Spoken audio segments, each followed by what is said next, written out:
Halo semua, salam PPG, salam sejahtera, dan salam bahagia untuk kita semua.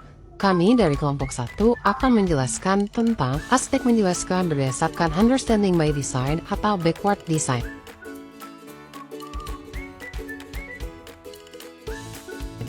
Menjelaskan adalah kegiatan menyampaikan kembali materi dengan menggunakan kata-kata sendiri dengan jelas dan terperinci. Menurut yang tertulis pada jurnal yang berjudul Transformation of Backward by Design Model to Design a Curriculum, peserta didik dikatakan telah memahami suatu materi jika dapat menjelaskan melalui generalisasi atau prinsip materi, memberikan fenomena-fenomena, fakta, dan data yang digunakan dan sistematis, serta membuat koneksi yang mendalam dan memberikan contoh atau ilustrasi. Kelompok kami berfokus pada kemampuan menulis dalam menjelaskan teks deskriptif.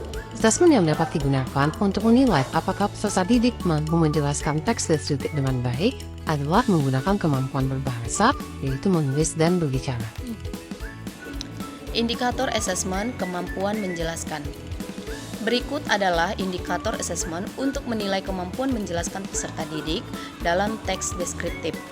Peserta didik mampu memberikan simpulan secara umum terkait dengan pengertian teks deskriptif. Peserta didik mampu membedakan struktur yang ada pada teks deskriptif seperti pada bagian identifikasi dan bagian deskripsi. Peserta didik mampu menjelaskan tujuan teks deskriptif. Peserta didik mampu menjelaskan ciri-ciri teks deskriptif berdasarkan unsur kebahasaan yang terdapat pada teks deskriptif. Peserta didik mampu membuat contoh teks deskriptif dan menjelaskannya. Oke, di sini saya akan memberikan sebuah contoh descriptive text. My silly friend Oyi. Among of all of my classmates, I have one silliest friend. Her name is Sekar Ayu. All the students of my class call her Oyi. She is a slim and short girl. Her skin's color is light brown. She looks cute with her little nose and baby face. That's why she has a sweet smile. Her hair is a bit curly and short. Her favorite foods are cake and apple. Her hobby is drawing and painting. Her drawing and painting look so fabulous to me. She is a clown of my class. When the class is cancelled, she often tells us jokes in front of the class.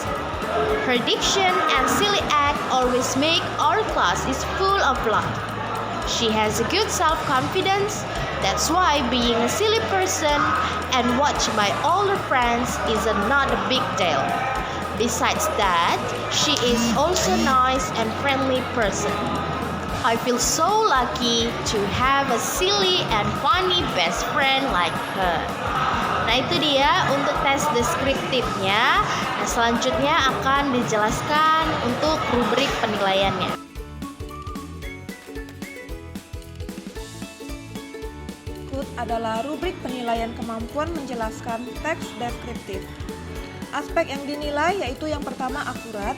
Dalam hal ini peserta didik dapat memahami dan menjelaskan inti teks dengan akurat dan detail, maka kriterianya sangat baik dan penilaiannya 100. Yang kedua, peserta didik dapat memahami teks dan menjelaskannya dengan akurat, tetapi masih ada beberapa kekurangan dalam detail, maka kriterianya baik dan penilaiannya 75. Yang ketiga, peserta didik dapat memahami teks dan menjelaskannya secara umum, tetapi kurang akurat, maka kriterianya cukup dan penilaiannya 50. Yang keempat, peserta didik tidak dapat memahami dan menjelaskan teks dengan akurat, maka kriterianya kurang dan penilaiannya 25. Yang kedua, koherensi. Dalam hal ini, penjelasan yang diberikan sangat berkesinambungan, maka kriterianya sangat baik dan penilaiannya 100. Kemudian penjelasan yang diberikan berkesinambungan, kriterianya baik, maka penilaian 75. Dan penjelasan yang diberikan kurang berkesinambungan, kriterianya cukup dan penilaiannya 50. Penjelasan yang diberikan tidak berkesinambungan, maka kriterianya kurang dan penilaiannya 25. Yang ketiga, yaitu adalah kebenaran. Kebenaran, dalam hal ini, jika penjelasan sangat dapat dipertanggungjawabkan kebenarannya, maka kriterianya sangat baik dan penilaiannya 100, dan penjelasan dapat dipertanggungjawabkan kebenarannya, maka kriterianya baik dan penilaiannya 75. Kemudian jika penjelasan kurang dapat dipertanggungjawabkan kebenarannya, maka kriterianya cukup dan penilaiannya 50.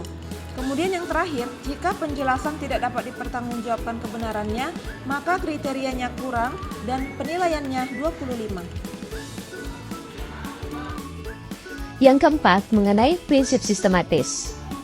Yang pertama, penjelasan yang diberikan oleh peserta didik sangat sistematis, maka mendapatkan sangat baik yaitu 100. Yang kedua, penjelasan yang diberikan peserta didik sistematis, maka mendapatkan nilai baik sebanyak 75.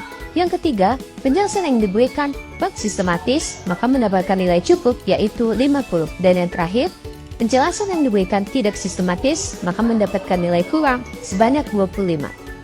Kita berlanjut kepada prinsip yang kelima yaitu prediktif. Yang pertama, jika penjelasan peserta didik sangat mengedepankan HEARTS dan berpikir tipe prediktif, maka mendapatkan nilai sangat baik yaitu 100. Yang kedua, jika penjelasan yang diberikan peserta didik mengedepankan HEARTS dan berpikir tipe prediktif, maka mendapat predikat baik yaitu 75. Yang ketiga, jika penjelasan peserta didik kurang mengedepankan HEARTS dan berpikir tipe prediktif, maka mendapatkan nilai cukup yaitu 50. Dan yang terakhir, jika penjelasan peserta didik tidak mengedepankan HEARTS dan berpikir tipe prediktif, maka mendapatkan nilai kurang yaitu 25. Selanjutnya kita akan membahas tentang bagaimana melakukan penilaian dalam rubrik untuk kemampuan menjelaskan. Yang pertama, mengenai aspek penilaian dengan kriteria. Di sini ada 4 kriteria.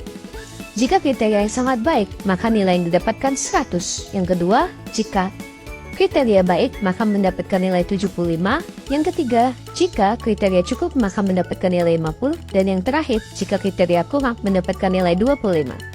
Mengenai skor maksimal. Skor maksimal didapatkan adalah dengan cara jumlah yang dinilai dikalikan dengan jumlah kriteria, yaitu 100 dikali 5 sebanyak 500. Yang ketiga, mengenai skor penilaian. Dalam skor penilaian, yang pertama dilakukan adalah jumlah skor dibagi jumlah yang dinilai, yaitu 350 dibagi 5 sama dengan 70. Dan yang terakhir mengenai kode nilai atau predikat dalam rubrik penilaian pemahaman asesmen. Yang pertama, jika mendapatkan predikat sangat baik, maka nilai adalah 75 sampai 100 rentangnya. Yang kedua, jika predikat baik, maka rentang nilai antara 50 sampai 75. Jika predikat cukup, maka rentang nilai antara 25 hingga 50, dan jika predikat kurang, maka nilai ada dari rentang 0. Demikian penjelasan dari kelompok kami, semoga bermanfaat dan salam PPD.